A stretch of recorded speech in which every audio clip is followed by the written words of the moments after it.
Iran के लिए मुश्किलात बढ़ती भी नजर आ रही हैं और सदर डोनाल्ड ट्रंप को तो आप जानते ही हैं, उनसे अब कुछ भी उम्मीद कर सकते हैं।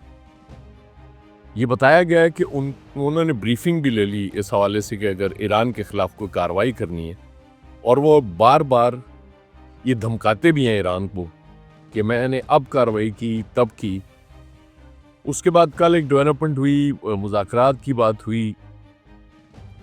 सर ट्रंप ने कहा कि जी वो मुझसे मुज़ाकरात करना चाहते हैं अब, लेकिन अब मैं नहीं करना चाहता उनसे मुज़ाकरात से पहले कोई कार्रवाई करनी पड़ेगी। आपको पता है वो तो रोज़ कुछ ना कुछ नई बात कर देते हैं।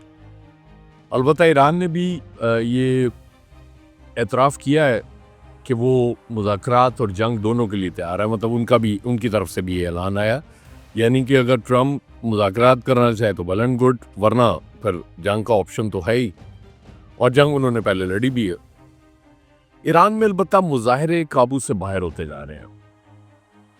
ये पहली बार नहीं हो रहा। ये जो रिजीम है कि इसमें एहतजाज हुआ और लोगों ने इस पैमाने पे जाके एहतजाज किया हो। इससे पहले आपको याद है 2009 में हुए मुजाहरे, उसके बाद फिर 2017, फिर 2019 और फिर 2022 में लास्ट हमें जो वहाँ एहतजाज, पुरतशद्दुद एहतजाज मिलता है। उस वक्त भी बहुत सी हलाकतें हुई थी। अब भी फिगर बहुत ज़्यादा है, कुछ लोग कह रहे हैं 500 से ज़्यादा लोग जाँ बाक हो चुके हैं अभी तक एहतजाज में।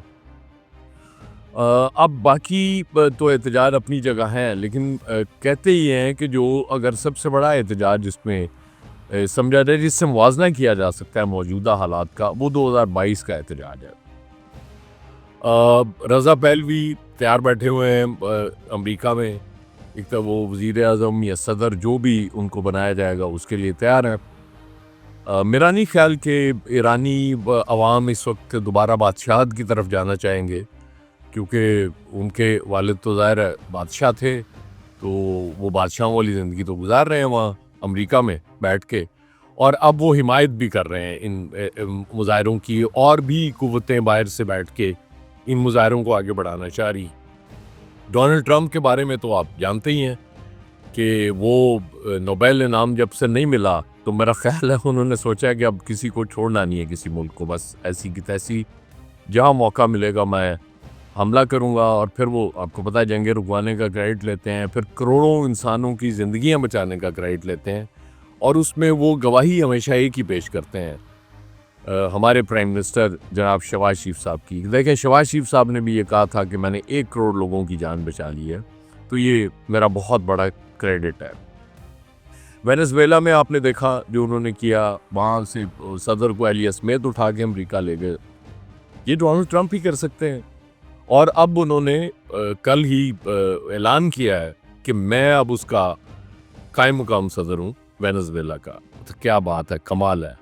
मुझे तो यूँ लग रहा है जैसे वो बाकी धमकियाँ दे रहे हैं लातीनी अमेरिका के ममालिक को, जिसमें क्यूबा है, मैक्सिको है, बाकी और नहीं, क्यूबा है, कोलंबिया है, मैक्सिको तो नहीं है अगर इसमें, उनको भी वो धमकियाँ दे रहे हैं कि उनके खिलाफ भी कार्रवाई हो सकती है। तो मुझे तो यूँ लग रहा है कि जैसे उनकी कोई शायद प्लानिंग का हिस्सा हो कि वो इन ममालिक को भी यूनाइटेड स्टेट्स ऑफ अमेरिका में लेके आए और सबके सदर बन जाए। मुश्तरका सदर बन सकते हैं, उनको कौन रोक सकता है सदर बनने से?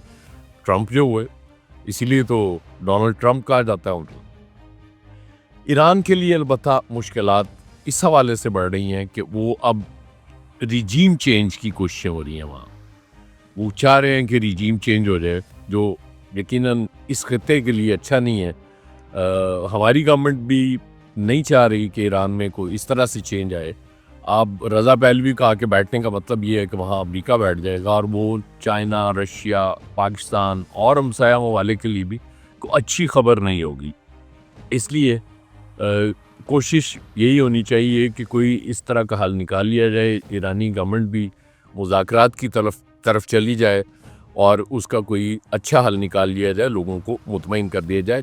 ये भी हुआ है कल, वहाँ इस रिजीम की हिमायत में भी एक मुज़ाहरा हुआ है, काफ़ी बड़ा मुज़ाहरा था वो भी, लेकिन इसका मतलब ये नहीं कि हालात ठीक हो जाएंगे।